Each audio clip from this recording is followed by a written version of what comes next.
सोमवार के दिन जो अमावस्या पड़े वो सोमती अमावस्या कहलाती है। क्या करना पड़ता है उस दिन? पीपल के पेड़ की परिक्रमा करो या तुलसी की परिक्रमा करो या पूजन करो, पाठ करो, कुछ भी करो, पर सोमती के दिन दान करो, पुण्य करो, सत्कर्म करो, भजन करो। तो सोमती अमावस्या का विधान इतना शास्त्र क्यों कहता है कि सारी अमावस्याओं में प्रबल सोमती अमावस्या, शनिचरी अमावस्या से भी बड़ी अमावस्या सोमती कहलाती है। हमारा जितने भी ग्रह, सारे ग्रह चंद्रदेव के साथ मिलकर भगवान शंकर की आराधना में डूबते हैं, और भगवान शंकर की आराधना में डूबते हैं तो उस दिन जो किया हुआ दान पुण्य सत्कर्म है वो हमारे, आप लोगों को मालूम होगा, पितरों की 3 गतियां, पितर, आहुत, वासुक। कितने? 3। गर्भ में जो चले गया आहुत है, कुंवारी अवस्था में गया जिसकी शादी नहीं हुई, आहुत। पितर अधोगति में अचानक बहुत सारी तमन्ना थी, बहुत कुछ करना चाहता था और अचानक चले गया, मर गया, पितर गिनती में। जो एक्सीडेंट आदि, खांसी, सुसाइड, बस 3।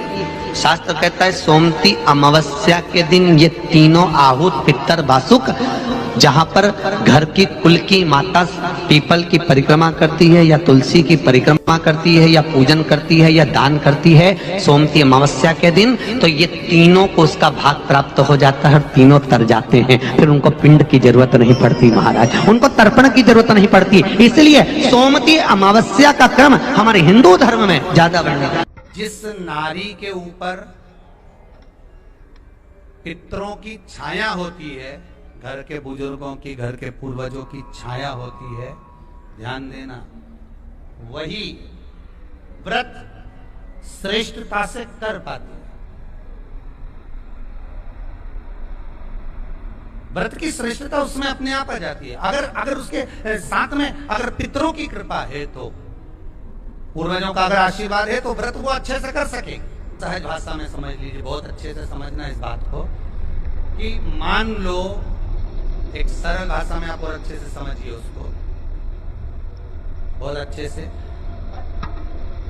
कि जिस व्रत के दिन आपका उपास है, सोमवार का, मंगलवार का, बुधवार का, गुरुवार का, तीज का, चतुर्थी का, पंचमी का, छठ का, किसी का भी अगर आपका व्रत है, और उस व्रत वाले दिन यदि आपको क्रोध आ रहा है, व्रत वाले दिन अगर आपकी प्रवृत्ति चिड़चिड़ी हो रही है, क्रोध आ रहा है, अपशब्द निकल रहे हैं, रोना आ रहा है, क्रोध आ रहा है, बहुत सारी परेशानी उसी दिन तुम्हारे सामने आ रही है, समझ लेना कि तुम्हारे घर के पितर भूखे जरूर, अन्न भाग मांग रहे हैं। एक बात पहले भी कही थी, शायद आपको ध्यान में होगा, रात्रि को सोने के बाद, विश्राम के बाद, एक बार कहा था, आप लोगों को याद होगा, कि सोने के बाद में 2 घंटे के अंदर अगर आपकी नींद खुलती है और खुलने के बाद यदि आपको भूख लग रही है, प्यास लग रही है, तो समझ लेना कि आपके पितर, आपके पूर्वज भूखे हैं, अन्न का भाग मांग रहे हैं, पानी पीने को मांग रहे हैं। उससे नहीं समझ सकते तो व्रत से समझो। मान लो आपने व्रत किया और आपकी प्रवृत्ति चिड़चिड़ हो रही है, क्रोध आ रहा है, अपशब्द निकल रहे हैं, ताने निकल रहे हैं, या कोई कुछ कहकर चले गया और आपकी आंखों में अश्रु भर रहे हैं, आपकी आंखों में आंसू आ रहे हैं, तो वो श्रेष्ठ व्रत नहीं हो सकता, उसमें दुख है।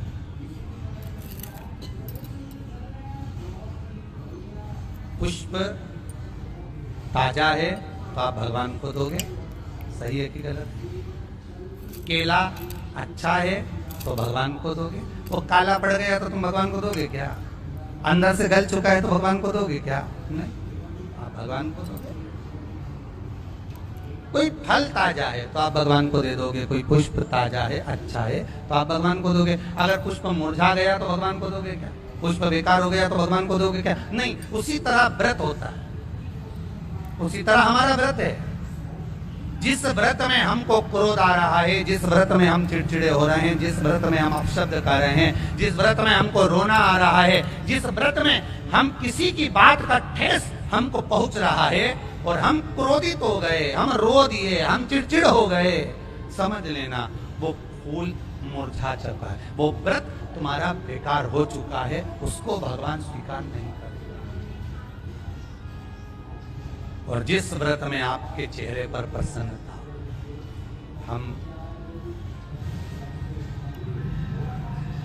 इस व्यासपीठ से कहना चाहेंगे कि जितने भी यजमान यहाँ कथा करवाने आते हैं, जितने भी यजमान यहाँ पहुँचते हैं या ऑनलाइन वहीं से बैठकर पूजन कर कर कथा करवाते हैं, हम उनको भी कहते हैं कि 7 दिन की आपकी शिव महापुराण की कथा है, 5 दिन की आपकी शिव महापुराण की कथा है, 9 दिन की आपकी शिव महापुराण की कथा है। शंकर की कथा, चाहे भागवत कथा हो, चाहे रामायण कथा हो, रामचरितमानस हो, चाहे गीता हो, जिस पुराण को आप बचवा रहे हो, जिस पुराण को आप करवा रहे हो, जो करवाने वाला होता है उसके चेहरे पर स्माइल होना चाहिए, प्रसन्नता होना चाहिए। क्यों?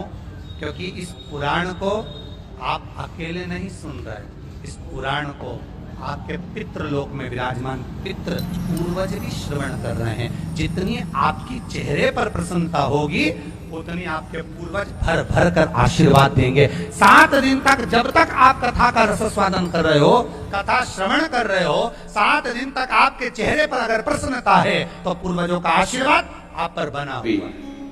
कोठारी नगर, जलगांव, जिला जलगांव। फोन नंबर मेरा ये है। कहीं बैठी हो तो हाथ हिला सकती हैं। अगर कहीं बैठी हो, भाग्यश्री शंकर श्री, कोठारी नगर, जलगांव, जिला जलगांव। फोन नंबर ये है। पत्र आप लोग टीवी पर हमारे साथ में पढ़ सकते हैं। अगर कहीं बैठी हो तो हाथ हिला सकती हैं। मेरे पति 18 साल से शराब के व्यसन में थे। मेरे पति व्यसन के कारण घर में इतना ज्यादा लड़ाई झगड़ा होता था कि मुझे और मेरे बच्चों को खाना भी नसीब नहीं होता था। मैं बहुत दुखी हो गई थी। एक दिन मेरी सहेली ने बताया कि टीवी पर सीहोर वाले महाराज की कथा आती है, तो कथा सुनना चालू कर और शिवजी के मंदिर में 1 लोटा जल चढ़ाना चालू कर। मेरी सहेली कहती थी, हम तो बाबा के भरोसे चलते हैं, तू भी बाबा के भरोसे। और बाबा दिल से प्रार्थना कर। मैंने बाबा को जल चढ़ाना प्रारंभ करा, बाबा से प्रार्थना करना प्रारंभ करी। 1 लोटा जल चढ़ाती, जल लाकर उनको देती, बेलपत्र चढ़ाती, उनके पास रख देती। मैं बाबा का क्या गुणगान करूं गुरुदेव, बाबा सही में बाबा है, मेरे दुख का निवारण कर लिया। आप कहते हो मार्ग वही बताता है, उसने मार्ग बताया और मेरे पति ने डर कर लिया कि मैं शराब नहीं पीऊंगा। बाबा की मैं कृपा का क्या वर्णन करूं। पशुपति नाथ का केवल 3रा सोमवार था और मेरे पति ने खुद कहा कि मैं अब नशा करना छोड़ देता हूं। उसके बाद आज तक उन्होंने मदिरा को हाथ नहीं लगाया। मैं बाबा को यहाँ प्रणाम करने आई हूं। ये शिव तत्व बधाई है। कौन मार्ग बताए? मेरा नाम लव कुमार कन्नौजिया। मैं दिल्ली के चांदनी चौक क्षेत्र का निवासी हूँ। मेरी आयु 42